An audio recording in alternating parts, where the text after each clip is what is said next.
جو ہے عربی زبان میں آتا ہے آزمانا. خلق الموت والحیات لیبلوکم ایکم احسن عملا. یہی معنی ابتلا کے بھی. ابتلا یبتلی آزمانا.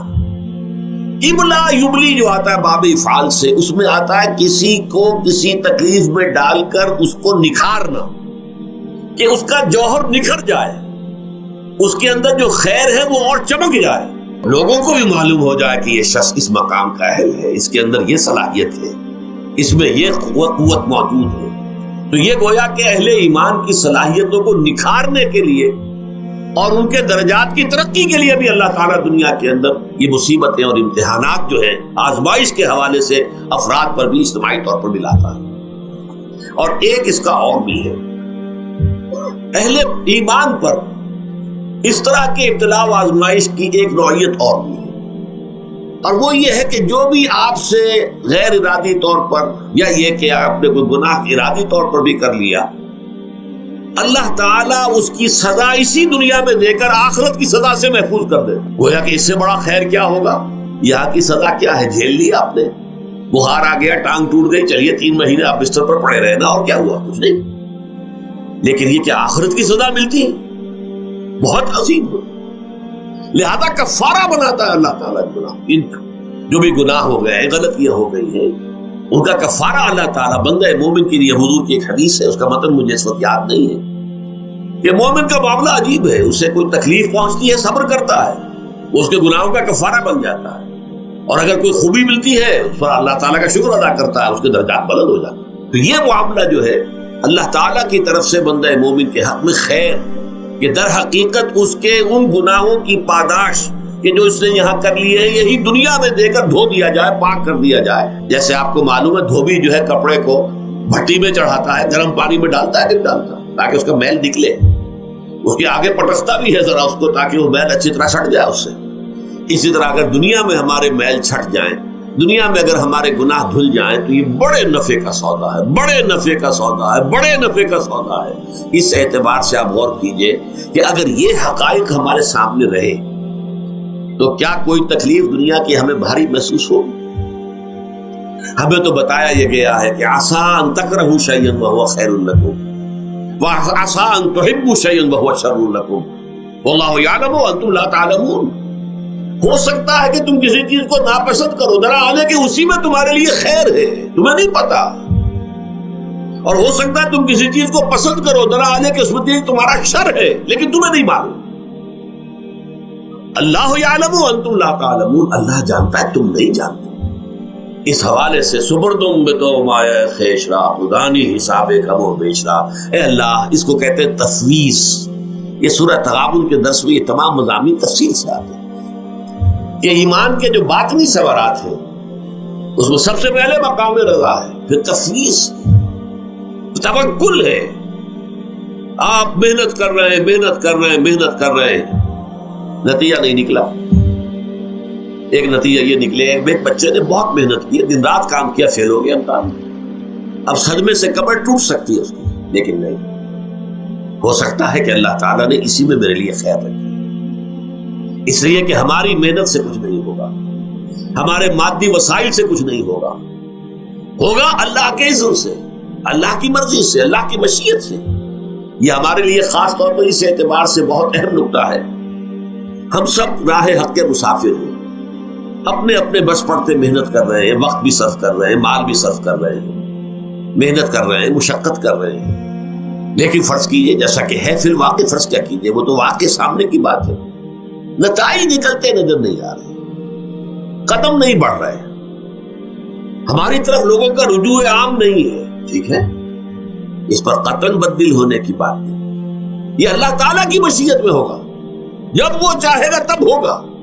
ہمارا کام یہ کہ اپنا فرض ادا کیے چلے گا بس, اور نتیجے سے بالکل ذہن کو اپنے منقطع کر لیں, ذہن کا کوئی تعلق آپ کے نتیجے کے ساتھ نہ رہے. یہ جب تک کیفیت ہماری نہیں ہوگی, ہم اس راہ پر استقامت اور مدام اس پر محنت اور جد و جہد کرنا جو ہے وہ ہمارے لیے ممکن نہیں رہے. اس کے لیے میں اگر آپ کے سامنے رکھوں معاملہ کہ حضور صلی اللہ علیہ وسلم کے جو پہلے 10 برس ہیں, جب سے آپ کو آغاز ہوا ہے وحی کا, اس کے بعد سے پہلے 10 برس دن رات کی محنت، شدید مشقت، یہاں تک کہ اللہ بھی روک رہا ہے نبی آپ اپنے آپ کو ہلاک کر لیں گے، لعلک باخع نفسک الا یکونوا مؤمنین، کیا آپ اپنے آپ کو اس صدمے میں ہلاک کر لیں گے؟ یہ ایمان نہیں لا رہے، اس قدر صدمہ۔ لیکن اس کے ساتھ یہ ہے، یہ نہیں ہے کہ نتیجہ نہیں نکل رہا تو کام چھوڑ کے بیٹھ جائے، نہیں، معاذ اللہ معاذ اللہ۔ نتیجہ نہ نکلے تو حضرت نوح علیہ السلام کی عمر بھی اگر حضور کی ہوتی 950 برس بھی حضور دعوت دیتے تھے، آپ کا کام تھا، آپ کا فرض تھا۔ حضرت نوح علیہ السلام بھی تو آخر اللہ کے ایک بندے تھے، اللہ کے رسول تھے، 950 برس تک دعوت دی۔ فَلَبِثَ فِيهِمْ أَلْفَ سَنَةٍ إِلَّا 50 عَامًا، یہ تو ہم مانتے ہی نا، اگر قرآن کے اندر نص قطعی صریح الفاظ نہ ہوتے کہ 950 برس تک رہے، ورنہ یہ بات سمجھ سے بالا تر ہے۔ عام طور پر معلوم ہوتا ہے کہ اس دور میں ابھی عمر زیادہ تھی لوگ۔ بہرحال جو میں نے عرض کیا تھا کہ دکھ جس سے انسان متاثر ہوتا ہے اس کی ایک قسم وہ ہے کہ جو ہمارے ارادہ اور اختیار سے باہر، اللہ کی مشیت سے، اللہ کے اذن سے، اللہ کی مرضی سے آتا ہے، اس کے لیے ہمارا کام صرف برداشت ہے۔ جو شے بھی ہمیں برداشت کی صلاحیت عطا کر دے وہی اس کا علاج ہے۔ جیسے آپ کو معلوم ہے کہ بخار بہت تیز چڑھا ہوا ہے، اس کی دوا نہیں ہے اسپرین یا کوئی اور پیراسیٹامول، بخار کی شدت کو کم کر دے، وہ کوئی علاج نہیں ہے۔ علاج تو ہوگا اگر معلوم ہو کہ کون سے جراثیم ہے، کس کی وجہ سے ہے، اس کا صحیح اینٹی بایوٹک کون سا ہے، وہ علاج ہوگا۔ یہ علاج نہیں ہے، لیکن اس کی شدت کی کمی اور اس کے اندر جو احساس ہے جھیل جانے کا، وہ انسان کے لیے آسان ہو جاتا ہے۔ یہی مضمون آیا ہے سورہ حدید میں بھی، ما اصاب من مصیبت فی الارض ولا فی انفسکم، یہاں کھول دیا اس مضمون کو۔ میں نے عرض کیا تھا نا کہ یہ آفت سماوی بڑے پیمانے پر بھی ہو سکتی ہے، زمین میں یعنی زلزلہ آ گیا، فلڈ آ گیا، طوفان آ گیا، ولا فی انفسکم، خاص تمہاری جان میں، تمہیں بخار ہو گیا، تمہیں ٹی بی لگ گئی، تمہیں کوئی اور بیماری آ گئی، تمہیں کینسر ہو گیا، معاذ اللہ معاذ اللہ، ہوتا ہے، آخر ہوتا ہے، دنیا میں انسانی زندگی کے ساتھ یہ ساری چیزیں لگی ہوئی ہیں۔ لیکن یہ چیزیں ما اصاب من مصیبت فی الارض ولا فی انفسکم، نہیں پڑتی تم پر کوئی پڑنے والی کوئی مصیبت، کوئی تکلیف، نہ پوری زمین میں بڑے پیمانے پر، نہ تمہاری جانوں میں انفرادی سطح پر، الا فی کتاب من قبل ان نبرأها، مگر یہ کہ وہ تو ایک کتاب میں، کتاب اللہ کے علم کی کتاب، ام الکتاب، اس میں پہلے سے درج موجود ہے۔ یہ الٹ اپ نہیں ہو گیا، یہ اچانک نہیں ہو گیا۔ آپ اچانک سمجھتے ہیں کہ صاحب میں تو جا رہا تھا، اچانک ٹرک نے آ کے مجھے دھکا مار دیا۔ اچانک کوئی شے یہاں نہیں ہوتی، اس کائنات میں پتہ تک نہیں ہلتا جب تک کہ اس نے رب نہ ہو۔ اچانک کا کیا سوال؟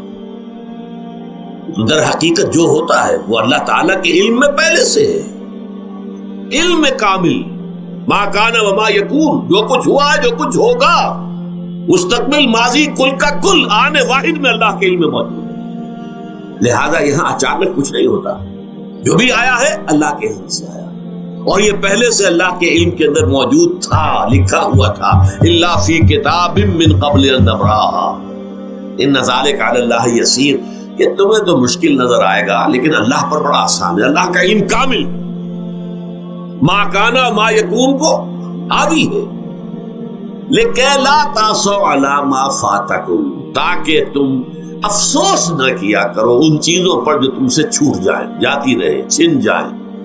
کوئی موقع تھا ہاتھ سے نکل گیا، کوئی دولت تھی اس پر ڈاکہ پڑ گیا، کوئی اور مصیبت ہے وہ آ گئی، کوئی عزیز فوت ہو گیا، اکلوتا بیٹا تھا فوت ہو گیا، وغیرہ وغیرہ۔ ما فاتکم، فات سے ہی فوتیدگی ہے نا، جو شے بھی نکل جائے، چلی جائے، ہاتھ سے جاتی رہے، چاہے وہ کوئی آپ کا عزیز تھا جو فوت ہو گیا تو آپ کے ہاتھ سے نکل گیا، یا کوئی مال تھا جو آپ کے قبضے سے نکل گیا، ڈاکہ پڑ گیا، چوری ہو گئی، نقصان ہو گیا کاروبار میں بہت بڑا، اس پر افسوس نہ کیا کرو۔ اگر افسوس کرو گے تو اس کا مطلب کیا ہوگا کہ تمہیں اللہ پر اعتماد نہیں ہے، یا تم سمجھتے ہو کہ اللہ کے سوا بھی کوئی ہے جو یہ کام کر سکتا۔ کائنات میں تو ایک ہی کی مرضی چلتی ہے، وہ ہے اللہ۔ لہذا اگرچہ وہ کسی کے ذریعے سے تکلیف آپ کو پہنچی ہے، کسی نے آپ کو پتھر مارا ہے، وہ پتھر ہو سکتا ہے آپ کو نہ لگتا، لگ گیا ہے تو اللہ کے فیصلے سے لگا ہے، اس کا باپ بھی نہیں پتھر مار سکتا آپ کو اگر اللہ کا اذن نہ ہو. لہذا آپ پتھر مارنے والے کو بھی مجرم سمجھیے، ٹھیک ہے، اس سے بھی قصاص لینے کا آپ کو حق ہے، لیکن یہ جان لیجئے کہ جو آیا ہے پتھر وہ اذن رب سے آیا. اب ظاہر بات ہے کہ اگر یہ کیفیت ہوگی تو غصہ اتنا نہیں ہوگا اس شخص پر کہ جس نے یہ کام کیا ہے، بلکہ ہو سکتا ہے آدمی مسکرا کے رہ جائے. جیسے کہ وہ میں واقعہ سناتا رہا ہوں اپنے دروس میں کہ ایک درویش میرے ساتھ بھی جا رہا تھا، جو رب کرے سو ہو، جو رب کرے سو ہو، جو رب کرے سو ہو.